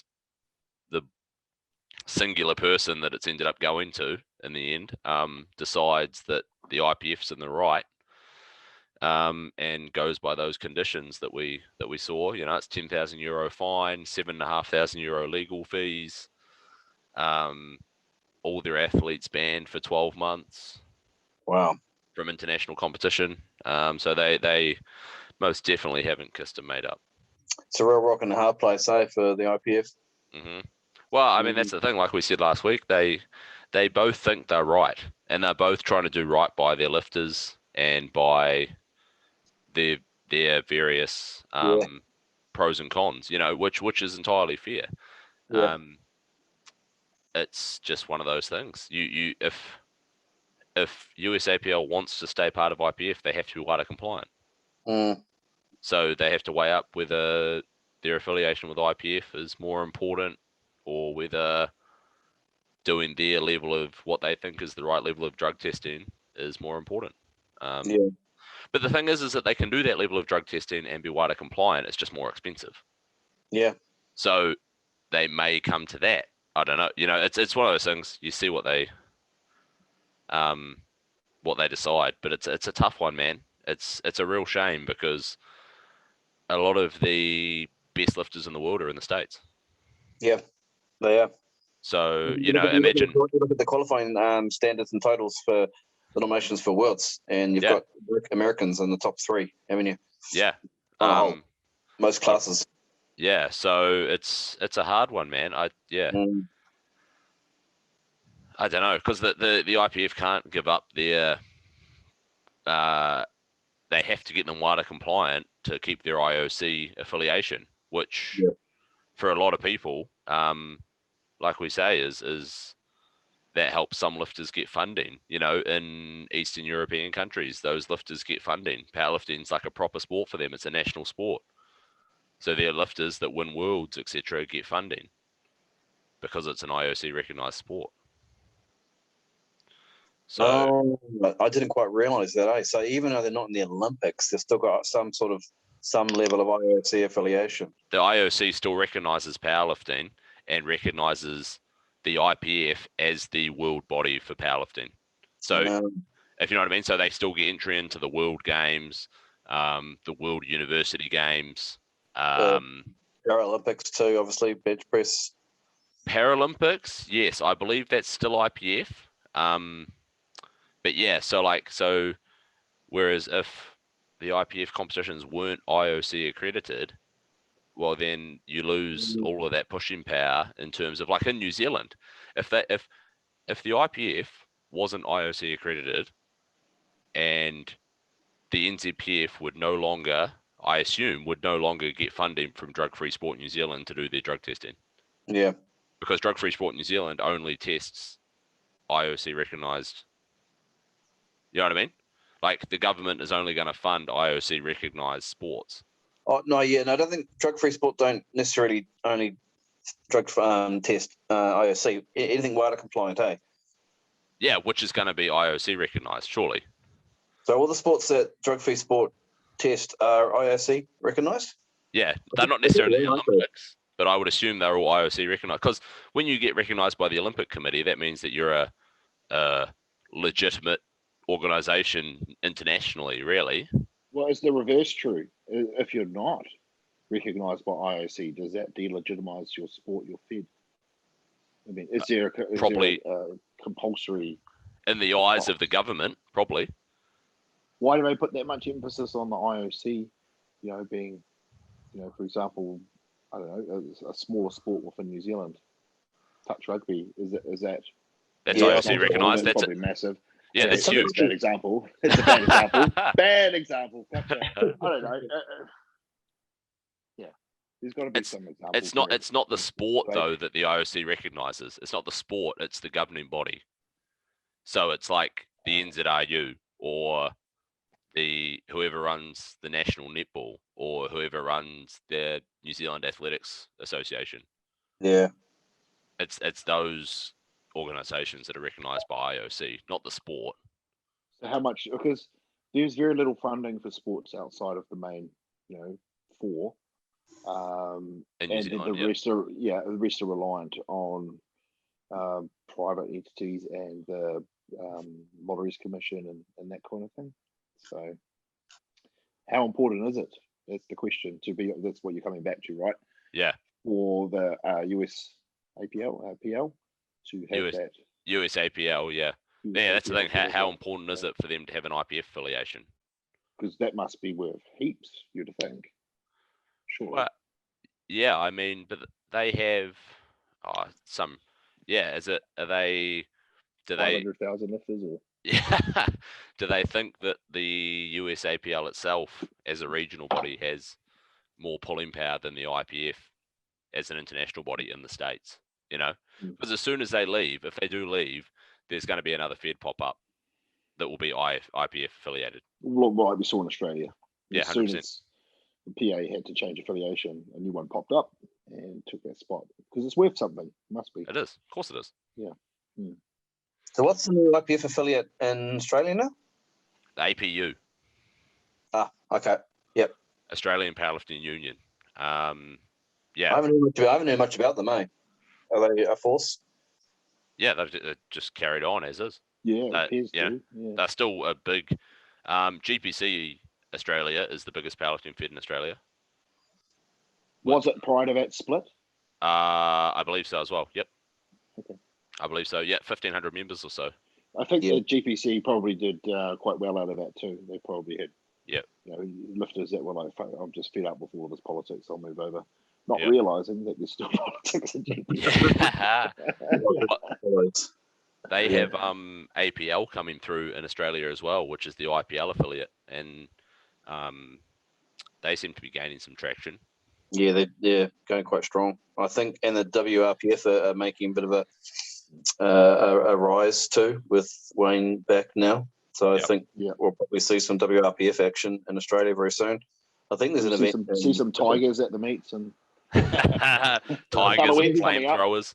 Has he got the best social media content in this part of the world at the moment? Jesus, it's awesome to see him back on there. Just he's such a character. Wow. We're going to try and get him on. Oh shit! Imagine the stories. George has reached out to him, so we'll see. I mean, the thing is that if it wasn't for lockdowns, there's so many bodies in Australia that there is never a shortage of meets. So there's so many opportunities for new people to get involved in the sport. So critical mass, it's not just the fact they're 5 times bigger than us. It's that willingness to compete in a fringe sport like powerlifting over there. It seems to be way wider embraced. And the gyms, the networks, the PTs, there's the money available to them from having 20, 30 sessions at $100 a week. It's just you just don't see that here as much. Nah, the fitness lifestyle isn't as embraced here. No. It's very embraced over there, which then leads into more people doing powerlifting, bodybuilding, etc. How many clients did you have on your books when you were sort of working full time in the PT industry here, Jackson? Here? Yeah. Oh, I mean, when I was maxed out, you do 30 sessions a week. How many of them were powerlifters? When I was doing that? Yeah. Not many. See, like that's the thing. You were the best powerlifter. You were the New Zealand champion, right? Yeah, but the thing is that and you still couldn't fill your books of powerlifters. Well, the thing is that by the time I've now cut my coaching quite drastically, I was purely coaching powerlifters. Well, it's a passion project for you. Yeah, which you don't need it now. You're earning the big bucks. I was doing less. I was doing less hours in person and more online. Then, so. Yeah, it becomes one of those things that you can be more selective as you get more experience. I mean, I did PTing for 10 years, so I ended up only training powerlifters, but that's just by choice. I wasn't interested in training general pop. We shouldn't have to. Yeah. Being selective, Yeah. Yeah. Well, those guys are probably paying more. Well, yeah, that's the thing. Gen Pop pays more just to have someone to fucking yarn to, and Kris knows the feels. They just want someone to fucking complain to. Hey, don't put him on the spot. He's working man. Come on. No, we to be fair, between us, we had a pretty sick client base at Bodycore. It's a good group down there actually, which is hectic. You're not even going to attract Gen Pop to Bodycore. They're going to Les Mills. And Snap and Flex. We do get a decent amount of gym pop, but our gym's kind of split in two where we have the classes over the road, so you don't see it quite as much, I guess, but it is there. Yeah, it's it's a funny one. You can, I mean, it's you as a PT, you sort of pick and choose your own destiny, don't you? You can be selective. Like people used to say to me, "Oh, do you do mornings?" When I first started PT, I was like, "Fuck yes, I'll get up at 5:30 in the morning and train you." And just yell at you while you do burpees. If that's what you want, I'm into it. Actually, also with Bodycore, a lot of the Gen Pop come to Bodycore and then they turn into powerlifters real quick. Yeah. And then they join the crew, and then they don't see why they should have to pay you $100 a session anymore. You're lifting alongside them. Yeah, can I train with you instead of with you? well, they realize that you get such better gains by doing strength training, and then they're like, oh, actually, this is fun. That I want to do a meet.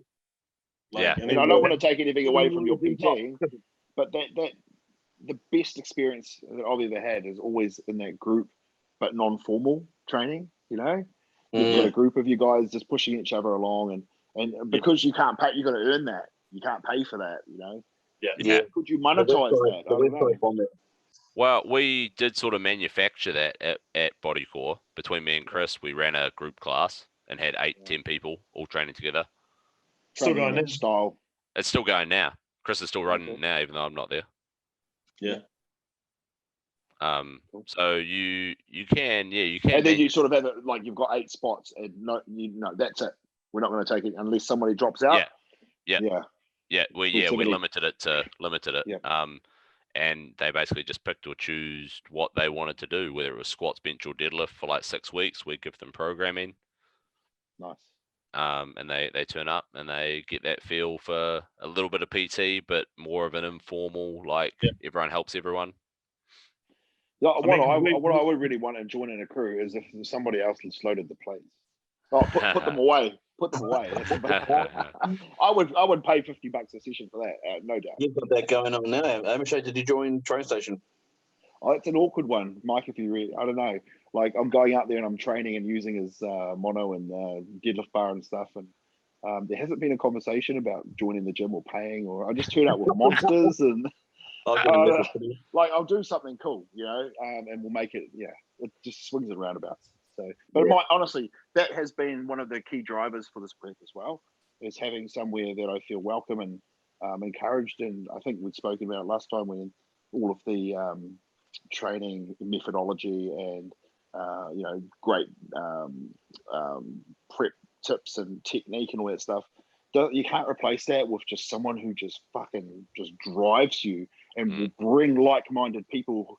You've got 10 guys and girls who are yelling at you to get that bench. There's nothing, you can't replace that with a book or someone working on a spreadsheet, and that's what Mike brings to the table. He may or may not be the most technically gifted coach in New Zealand, but I'll be damned if he won't make you your best lift on the day, and that's what's been awesome. It's a 2-hour round trip to go out there and back for me. I'll do it every day of the week if I had the time, but I only go there once or twice. But it's been fun. Yeah, it's gold. Hang on to it. Yeah, I think people underestimate the training environment. We've talked about it a lot before. I mean, Kris will attest to this. Fucking we've trained together since 2011. Into 2011. Me, him, JT, and then Craig, Surya, etc., that have sort of fallen off along the way. But you can't beat that crew that pushes you, and it just shows from we had a lot of lifters that were okay lifters, and then they came and started training around us. I mean, Tyrone. You raise the top and the bottom. Yeah, yeah. Everyone comes up together, and you can't. And so people ask me, they're like, "Oh, why aren't you competing anymore?" And one of the big reasons is that I moved. I decided to put some progress into my life goals versus my lifting goals, and I wasn't going to have that atmosphere around me. And people are like, "Oh, can you not motivate yourself?" And I'm like, "Yes, of course I fucking can." Yeah, it's just not the same. But it's not the same at all. Yeah. Well, you're training in the same environment as I generally do, which is Flex Fitness. Yeah. Lots of really cool people. You're training with friends and stuff, but they're all doing their own thing, and you're just training around them. Yeah. And occasionally you'll be doing a big lift, like tonight with your 320 for 5. I'm sure there was a whole heap of guys that probably stopped to watch. And no, the gym was pretty much dead. That's why I got all the plates. There's about only 320 kilos of plates there. Yeah. It's a different thing, and I can never do a prep that's why I'd go and train at Court's gym. I'd drive up to Auckland and just for the mono, not just for the mono actually, it was for Court and the team that would be around me. Yeah. I used to do that in London. I'd do a 2-hour round trip to Genesis. That's right. You'd have to get on a bus to catch a train and then walk for 20 minutes just to get to the gym. 100%. And I wouldn't trade it for the world. No. It's one of those things. I mean, I think my progress that year probably spoke for itself. I went from I totaled 820 or something, 830. I totaled 830 at that Arnold's and then lost all that weight, and then totaled 790 at Worlds in 2016. Came back 2017, did the comp at Genesis, and totaled 820, and then by November I totaled 915. Yeah. Because of that I mean, 820 isn't a beginner total. So to put nearly 100 kilos on my total in 9 months at that level is I think pretty good. You know what I mean? Like, it speaks to that experience as well. That you weren't just training with the same squad. So there may be something in that. It's almost like exposing yourself to new methodology and new influences was one of the best things you could have done. Yeah, I mean, to be fair, I did the same thing in Christchurch when me and Kris and JT started training together and started hammering like 5-through-1. I went from like a mid 500s total to 6. My best total in IPF was 680 in about 18 months. Noob games. Which, well, I mean, but the thing is that back then that 680 would have won nationals. Yeah. Back then that was a decent total. Yeah. You know, now, I mean, fuck, there's guys that are 60 kilos doing that, but like, you know, in the 105s. Yeah, that was at 102 or something, I think. Yeah, 102, 103.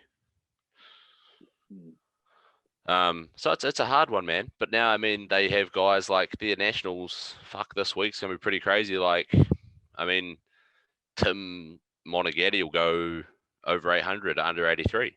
Crazy. I mean, there's Terry. I mean, you guys know Terry. Me and him had that potential beef, but now we're all good. But I mean, that guy's a freak. He's like a junior, and he just pulled 365, and he benched 240. He'll be what, 920, 930. He'll have to be 900, surely. I think he squatted 892.5 or something, wasn't he? And that was at the qualifier. Yeah, I think he squatted the other day. He squatted like 320, 310, something like that. So he'll have to be going for 900, surely. Well, is Stanley? Is he doing? No, he's WP, bro. He's WP. I mean, Seb McLaren, he's always up there. Seb's gone 900. And I saw him pull a pretty tidy 375 the other day, and he benched a PB the other day. So having some big lifts there, man. Maui's looking strong in the 105s. I mean, he's chasing his first 800 total, which is pretty sick. Easy money. Yeah. His brother Mahaki is doing like, it's probably mid 7s at under 83. Yeah. Mid 7s, you know, and then Tim's doing over 800, under 83. Evie Corrigan, fuck, I just saw it just the other day. She pulled a deadlift PB, so she's going to go like late 400s at like 55 kilos or whatever the fuck she weighs. That's insane. Like under 57. She's definitely under 57. And she'll go late 4s, nearly 500. I mean, that's like ludicrous. That's crazy. So many big lifters there. Yeah, so it's like, it's cool, but the what? Sorry. Oh, young Zoe. Zoe's gonna go best part of 400, if not 400, and she's like 19 at 60 kilos. You know, she's an absolute freak. She was the number 1 sub junior in the world last year. Wow. You know, I had this discussion with her. She, didn't. I mean, no one really acknowledged that. I think they did at the NZPF banquet. They gave her like most promising lifter or whatever, which is cool. Yeah. But in terms of like sponsorships and stuff, I mean, she was number 1 lifter in the biggest fed in the world for her age group. Like, that's pretty fucking crazy. That's true. So, yeah. So I mean, there's some big lifting there. Obviously, GPC Nats, there'll be a few 800s. Obviously, you. James could be close to 800. I mean, we're not really shooting for that, I don't think, but we'll see. What about that guy, Alex? He's going to be like 90 kilos, but probably go best part of 8. I think he qualified at 83s or 83s. Yeah. And he was 730, 740. But he's come up a bit since then. So late 7s at 82.5. Cool. Fuck, that's not bad. Yeah. He's pretty good. Yeah. First time in wraps was on that meet as well. So his? Who knows? Yeah. Fuck that guy, man. Fuck that shit. Yeah. Prick. So I think he only ended up squatting 260 or something, but he just it was like piss. And who else did I say? A couple of guys there. I don't know if Oh, Sam what's his Lees. last name? Sam Lees. He's always around 800. And he's in the 110s, I think. Yeah, I mean that's fucking. That's sorry, what the guy who did the? Sorry, I forget his name. Sorry, bro, for watching this. Did the Masters Nationals as a guest lifter. He's got a good deadlift. Deadlift of 320. What's his name? Oh, Alpha. Got Alpha. No, not Alpha. Come on, team. I know. Yeah. He's bodybuilder. The bodybuilder. Hicks. Oh no. No, mate. Mike's mate wasn't he? Yeah. Sorry. Come on, team. Some more. So he's potentially going to go, low eights. I think. He's only recently come back. He actually was an IPF lifter. I looked at his results in the early 2000s, and he was putting up some pretty massive numbers. And then bodybuilding stole him. And now he's back. Come back to powerlifting. So, nice. So then he's doing Mike's bodybuilding show, which I heard. Greg's a little bit non-committal because Mike's running 2 comps next year. Well, probably more than that, but he's running one, which is the NZD, which is So what is this? So tell us about this. This is and he's also running this old school golden oldies bodybuilding comp. So it's for anyone who was a national champion. The Rosetown Pose Down. That's the one. That's the one. That's a sick name though. Signed up Tony Lingland too. I got asked to do his competition. He said, "You got to commit to doing the comp," and it's like, oh. Well, I could probably lose a bit of weight. He's like, no, the powerlifting one. So anyway, so I said to him, yeah, I'm definitely going to do it. And that's when I went online and grabbed one of these. Look at that. Look at this guy. So, yeah. So anyone want to put some bets on how heavy I'll go in this? Because I'm anticipating loading the bar pretty heavy. I think. I reckon. We should go right at. I reckon 318. But the all-time New Zealand record, single ply, to be fair, is 308. 318, bro, 700 pounds. 317.5. No, that's 699. You fucking pretender. Yeah, that is the goal. That is the goal, is to go probably 320 at that meet in that shirt. It's a two-ply Inza super duper Phenom, which is one of the top ones that they make. It costs around about $800 landed here, so better do the business. I probably got it a bit big though. That's what I'm worried about. And you'll I have have to no grow into the idea how to 140s. use it. You'll have to get into the 140s, bro. Well, they work it on your shoulder width, and I've got really, really wide shoulders. It just sort of goes around, and then I don't know. But it's my shoulder width. It's supposed to be a shoulder width plus 4. My shoulder width was about 59.5. So you say 60. So I went for 64, and then I'm on a multiply group on Facebook, and it's hilarious watching the squats and stuff. But anyway, the bench, there's a lot of guys that are going, nah, you just go your shoulder width, so you should have got a 60, bro. And I'm like, oh, we'll just have to see how it goes then. You didn't get a custom, mate? Is it off the shelf? Yeah, off the shelf. You can actually get them altered, but sending it back to the States and getting it back over here is probably a bit of a nightmare. But it only took 4 days from the time it left Texas to be delivered to my house. I've ordered stuff from Te Moody that's taken longer than 4 days. So I bought a lightsaber. My youngest son bought a lightsaber from Texas in May. Still hasn't arrived. Stuck in Chicago. Oh wow! So some things are getting through. I guess they probably knew that this kind of thing was quite important, more important than a lightsaber. No. FedEx? Was that FedEx? Don't go USPS. Useless. Nah, FedEx. It's FedEx priority. They only had one choice to choose, and it was about $150 for the shipping. And I just clicked it, and it was 4 days. It took them about 3 to 4 weeks to manufacture it because they only make to order now. But when I contacted them and said, oh, I think I've got the wrong size, and they're like, oh, you should probably go to a 66. And I was like, oh, okay. While I've got you on the line, what do you think is going to happen? And they're like, what's your raw bench? And I'm like, oh, around 230-ish, maybe a little bit more. And they said, oh, you should be aiming for 700 to 750 minimum, but 800 should be your goal. And I'm like, fuck. Okay. I don't know if my forearms and wrists can handle even just holding that weight, but it's going to be fun to find out. And we've got a whole crew of guys out at train station who are training for this equipment. I've got all my old squat suit and deadlift suit in that too, so I can give that a bit of a jam. I feel like it. But really focusing on the bench. I really like how it's called like the INSA SDP, and like it actually is super duper phenom. Like that is fucking. That's such a fucking hilarious name. Super duper, and they're a massive company, and they're calling it super duper. The super duper phenom. It's almost a Kiwi strength thing, you know. Yeah. Yeah, strong mofo, you know, super duper. Actually, speaking of, not to take anything away from Mike's comp, it's actually sick that someone's putting on an equipped only meet as well. Just FYI, that's dope. Like, but it's that because we're all getting a bit older, and it's what middle-aged men tend to do, right, Greg? We chuck on a bench shirt and go bench only equipped. Men and women. Yeah. I think Paula's going to do it. A few others, maybe, hopefully. Yeah, like that's. I reckon equipped lifting should it should be a thing. Like it's needs to be taken seriously. But the thing is, if you're going to do it, fucking send it, man.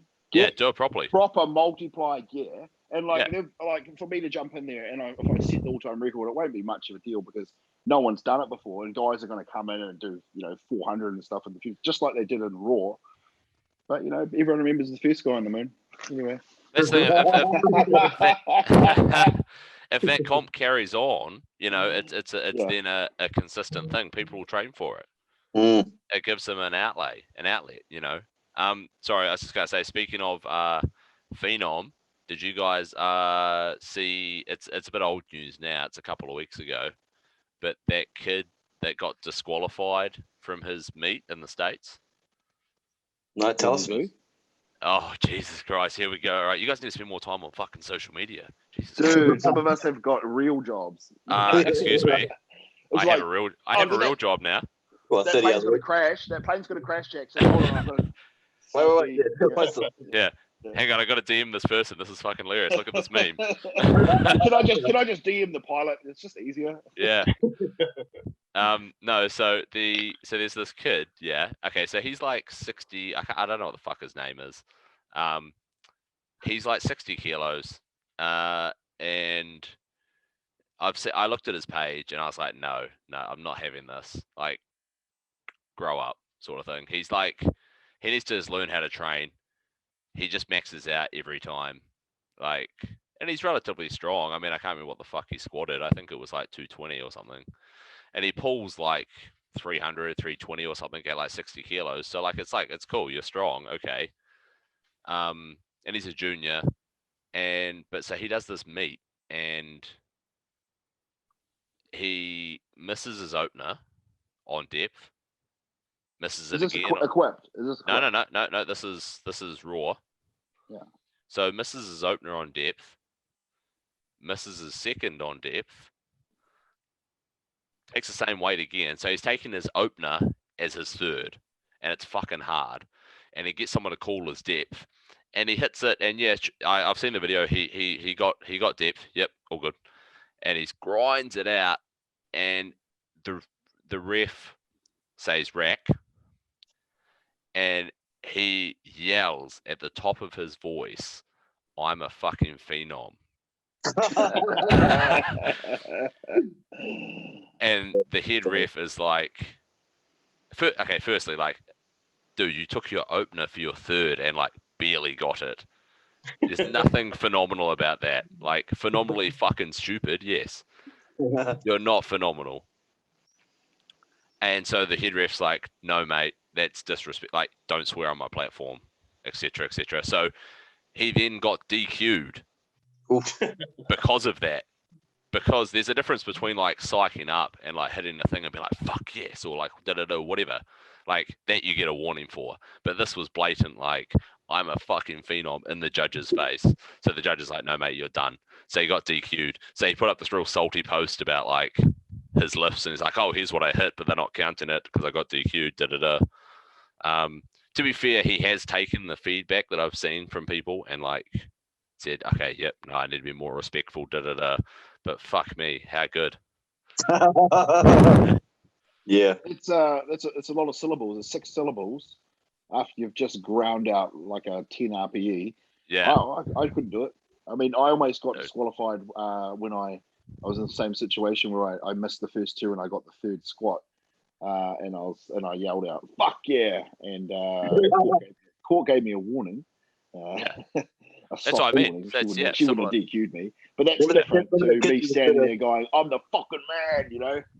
Remember that kid that did a deadlift and then he did another one straight after, the 2 in a row. Jason, isn't it? Jason, yeah. I'm going to see you for the first time since that meet at Nationals, I believe. So looking forward to it. Just make sure you just do a single this time, mate. Yeah. It was a Try to go by the rules. It was good. Yeah. No, we're all good. We're all good now. Yeah. All right, boys. Wait. All right. On that note, let's call it a time, guys. I was gonna say, that's sort of like, so that's like the powerlifting current affairs, you know. So I mean, to recap, really, we've got the NZPF Nats this week, DPC Nats in 2 weeks. Yep. And then later, WP Nationals is the weekend following, I believe. Oh, sorry, we didn't touch on it, but it's the IPL, New Zealand IPL. When's IPL Nats? It's same day as ours. As GPC. All right, same cool. So that's in 2 weeks as well. So there's going to be a shitload of powerlifting over next year. Probably once this is released, it'll be in this week. Yeah.